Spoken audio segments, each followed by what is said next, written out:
Hello, welcome back to Cesim Global Challenge 2024-2025. The top 10 winning tips. This video for winning tip number 8. Check logistic decision. Logistic is also very important decision to win the session I show you now. So we see the logistic decision. We have the factories in USA, factory in Asia, and no factory in Europe. So we need to route the logistic from which plant and location to the other market, right? Look at the right, you see the total production here.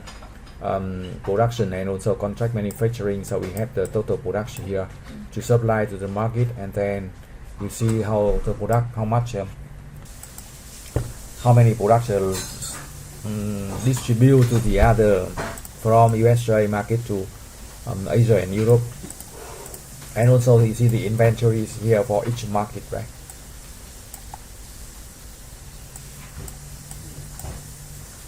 So the logistic is very important. You need to balance that to make sure you have enough supply and do not keep too much inventories, right? If you have any question, you send the email to cesim2022@gmail.com or get the support for round 1 and round 2. And remember to check all the other 10 videos for the winning tips and more detailed guides for each round in the other video. Thank you for watching. Good luck and success.